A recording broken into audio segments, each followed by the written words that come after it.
Assalamualaikum warahmatullahi wabarakatuh. Pada pertemuan kali ini kita akan membahas teknik presentasi ilmiah, yaitu teknik presentasi untuk karya tulis ilmiah. Presentasi itu adalah sebuah komunikasi. Nah, komunikasi itu sendiri adalah sebuah proses di mana seorang individu mengirimkan rangsangan. Rangsangan ini bisa berupa kata-kata, bisa berupa gestur tubuh, untuk mengubah perilaku individu lain. Perilaku ini bisa sikap, bisa pola pikir, seperti itu ya. Komponen dasar komunikasi ada 3. Yang pertama adalah komunikator, yang kedua adalah media, dan yang ketiga adalah audiens. Komunikator atau itu adalah orang yang memberi pesan. Jadi kalau kalian presentasi di depan, kalian adalah komunikatornya. Kalian yang mempresentasikan sesuatu itu disebut komunikator. Yang selanjutnya adalah media. Media ini bisa berupa slide, bahan tayang, bisa berupa poster, dan lain-lain. Jadi alat bantu yang kalian gunakan untuk menyampaikan presentasi, untuk menyampaikan pesan. Itu adalah media. Selanjutnya adalah audiens. Audiens itu adalah orang yang akan menerima pesan kalian, orang yang mendengarkan kalian berpresentasi. Itu adalah audiens. Ada 3 jenis presentasi. Yang pertama adalah presentasi yang hebat, yang kedua adalah presentasi yang luar biasa, dan yang ketiga adalah presentasi yang buruk. Presentasi itu dikatakan hebat jika audiens itu memahami pesan yang kalian sampaikan melalui presentasi kalian. Sehingga audiens itu bisa menentukan sendiri langkah terbaik. Jadinya audiens setelah mendengarkan presentasi kalian itu paham apa yang kalian sampaikan dan ia bisa menentukan langkah terbaik menurut dia. Ya. Kemudian presentasi yang luar biasa itu adalah audiens paham tentunya dengan apa yang kalian sampaikan, kemudian audiens juga terpengaruh dengan komunikator, dengan kalian yang berpresentasi tersebut. Jadi kalian tuh menyampaikan pesan dan mengarahkan audiens itu untuk seperti ini, untuk melakukan cara seperti ini. Jadi audiens itu terpengaruh dengan apa yang kalian sampaikan. Jadinya mengikuti cara terbaik menurut kalian. Akhirnya audiens itu juga mengikuti cara tersebut, seperti itu ya. Jadi dia keyakinan yang audiens dapatkan setelah presentasi kalian itu adalah keyakinan yang kalian sampaikan kepada audiens. Kemudian presentasi yang buruk itu adalah audiens tidak paham apa yang komunikator sampaikan. Karena komunikator itu tidak mampu menyampaikan pesannya dan komunikator itu tidak menggunakan media secara optimal untuk menyampaikan pesan tersebut. Jadi akibatnya itu adalah audiens tidak paham apa yang disampaikan oleh komunikator. Selanjutnya adalah teknik penyusunan presentasi ilmiah. Yang pertama adalah pondasi presentasi. Pondasi presentasi ada 3. Yang pertama tujuan presentasi, yang pertama topik presentasi, kemudian tujuan presentasi, dan yang ketiga adalah mengenali audiens. Nah, topik presentasi, sebelum kalian memilih topik presentasi, jadinya kalian harus bisa menjawab beberapa pertanyaan berikut. Yang pertama, apakah saya menguasai topik ini?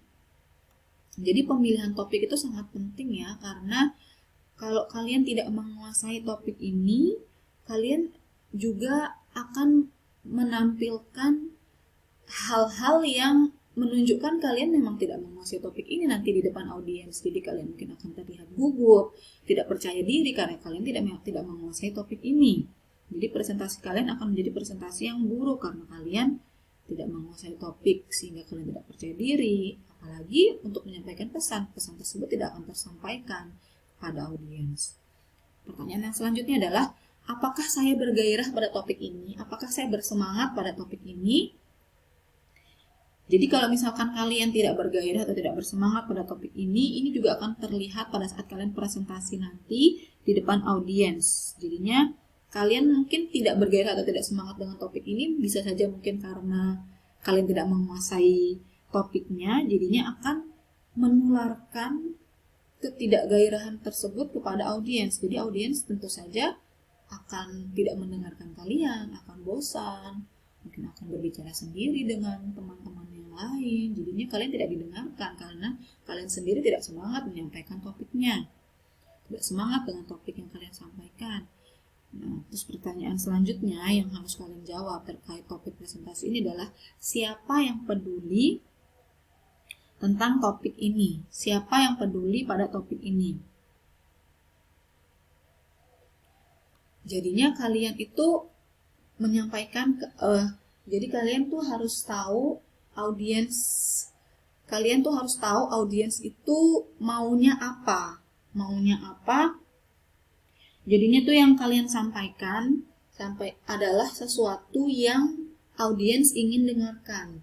Jadi bukan benar-benar semua isi karya tulis kalian tuh kalian tuangkan ke presentasi kayak copy paste tulisan yang ada di karya tulis ilmiah kalian copy paste ke PowerPoint kalian misalkan, jadi kalian sampaikan semua, bahkan kalian baca, itu seperti membaca karya tulis ilmiah, seperti membaca skripsi atau proposal kalian, tidak seperti itu ya. Jadi apa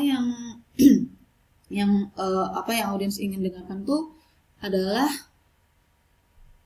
kebaharuan atau suatu pengembangan atau perbedaan-perbedaan dengan penelitian lain. Jadi seperti hal-hal unik yang baru yang tidak ada di penelitian sebelumnya mungkin. Jadinya itu hal-hal yang ingin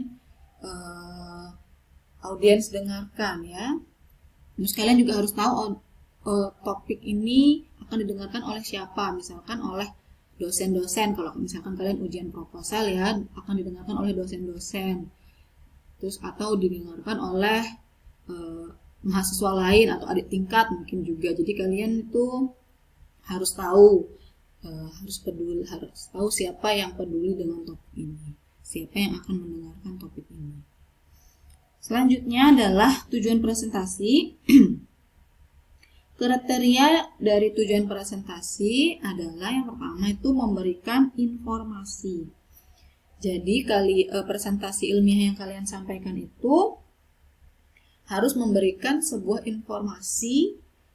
Nah, informasi tersebut seperti yang saya sampaikan tadi itu informasi baru atau sebuah pengembangan penelitian kalian atau hal unik di penelitian kalian. Itu ya informasi yang perlu disampaikan. Bukan informasi-informasi yang sudah umum yang sudah sangat bosan mungkin didengarkan oleh audiens ya. Jadi sesuatu kebaharuan. Jadi itu informasi yang perlu kalian sampaikan di presentasi kalian. Selanjutnya adalah mempengaruhi. Jadinya presentasi ilmiah kalian itu mempengaruhi audiens. Untuk audiens memilih cara tertentu atau langkah tertentu sesuai dengan yang kalian sampaikan di presentasi. Nah, selanjutnya adalah memotivasi audiens untuk mungkin melakukan penelitian yang seperti yang kalian lakukan, untuk melakukan pengembangan mungkin penelitian yang kalian lakukan, untuk melakukan metode-metode yang seperti kalian lakukan di penelitian kalian. Jadinya audiens itu termotivasi ya. Selanjutnya adalah menginspirasi. Jadinya peneliti yang hebat saat melakukan presentasi itu bisa menginspirasi audiens untuk melakukan penelitian, untuk melakukan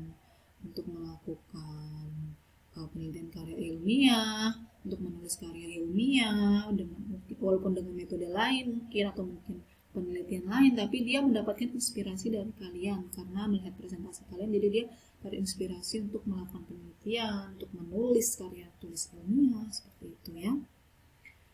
Nah, fondasi yang terakhir adalah mengenali audiens, dan kita harus bisa menjawab beberapa pertanyaan berikut. Siapa mereka?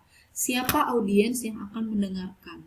Jadi misalkan audiens kalian adalah dosen, kalian menyampaikan topik yang tentu saja sudah dosen-dosen tersebut kuasai, adalah bidang mereka gitu. Jadi kalian boleh menggunakan istilah-istilah yang rumit atau istilah-istilah ilmiah yang hanya orang-orang tertentu yang paham, tapi karena ini dosen yang mendengarkan, pasti mereka paham tentang istilah-istilah tersebut.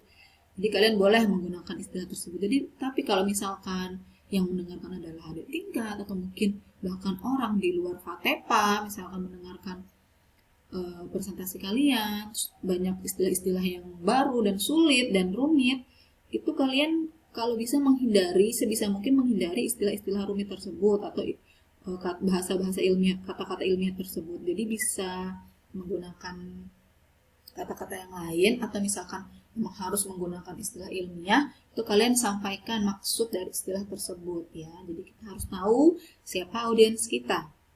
Kemudian apa yang ingin mereka dengar? Apa yang ingin mereka dengar itu seperti yang sudah saya sampaikan tadi, yang ingin mereka dengar adalah sesuatu yang unik dan baru di penelitian kalian, bukan plek-ketiplek apa tulisan-tulisan yang ada di karya tulis ilmiah kalian ya, seperti misalkan dari latar belakang kalian baca, kemudian tinjauan pustaka yang sudah sangat umum itu kalian sampaikan dan kalian baca plek-ketiplek, kemudian hasil pembahasan yang kalian baca secara membosankan, itu bukan seperti itu ya. Jadi kalian menyampaikan poin per poin, dan yang paling kalian tekankan adalah hal-hal baru yang ada di karya tulis ilmiah kalian, hal-hal unik dan pengembangan-pengembangan yang kalian lakukan di penelitian kalian ini, gitu ya. Selanjutnya adalah di mana dan dalam situasi bagaimana presentasi saya dilakukan. Jadi kalian harus tahu bagaimana kondisinya nanti, misalkan berapa jumlah audiens yang akan mendengarkan, bagaimana ruangannya, bagaimana nanti posisi kalian presentasi. Jadi misalkan kalau kalian jauh sekali dengan audiens, kalian harus membesarkan font tulisan media kalian, misalkan di media PowerPoint ya, berarti kalian harus membuat fontnya agak sedikit besar sehingga audiens yang ada di belakang tuh bisa tetap melihat isi dari presentasi kalian. Terus apakah media yang kalian gunakan itu didukung enggak di ruangan tersebut? Misalkan kalian menggunakan PowerPoint dan membutuhkan LCD untuk presentasi kalian. Jadi apakah ada LCD di sana, apakah ada colokan, seperti itu ya di ruangan tersebut. Jadi kalian harus tahu situasi dan bagaimana presentasi nanti akan kalian lakukan. Selanjutnya adalah unsur presentasi yang baik. Itu ada 3 yang harus kalian perhatikan, yaitu ide atau konten, kemudian desain, lalu penyampaian. Ide atau konten yang baik adalah yang memiliki, yang sudah saya bahas dari tadi ya, memiliki nilai lebih atau karakteristik unik. Jadi hal-hal baru, pengembangan-pengembangan, nilai-nilai lebih dari penelitian kalian, dan karakteristik unik atau hal-hal unik itu hal-hal baru yang tidak ada di penelitian selanjutnya, ada di penelitian lain ya. Jadi itu yang kalian sampaikan. Bukan hal-hal yang sudah sangat umum, sudah sangat semua orang tahu, sudah bosan orang-orang dengar, tuh kalian ulang-ulang dan jadinya akhirnya ide konten yang menarik itu tidak terlalu kalian tekankan. Jadi tidak seperti itu ya. Kemudian desain. Desain itu visualisasi yang baik. Jadinya visualisasi atau penggambaran yang baik itu adalah relevansi atau relevansi objek atau gambar dengan pesan. Relevansi itu seperti kesinambungan antara gambar dengan pesan yang kalian sampaikan. Jadinya ada gambarnya, terus kalian sampaikan pesan, gambar tersebut sesuai dengan pesan yang kalian sampaikan. Kemudian warna, harmoni teks dan gambar ini juga perlu diperhatikan. Jadi desain ini sangat perlu ya diperhatikan, karena misalkan background kalian warnanya putih, terus tulisan kalian warnanya kuning, itu tentu saja membuat audiens tidak bisa membaca dengan jelas ya. Harmoni teks, kemudian gambar juga tidak terlalu kecil atau tidak terlalu besar. Selanjutnya penyampaian. Bahasa tubuh yang baik. Jadi kalian harus menyampaikan presentasi dengan bahasa tubuh yang baik. Cara berbicara, posisi tangan dan kaki itu harus diperhatikan. Cara berjalan dan berdiri ya, itu harus kalian perhatikan. Jadi jangan sampai bahasa tubuh kalian itu tidak sopan di depan audiens ya.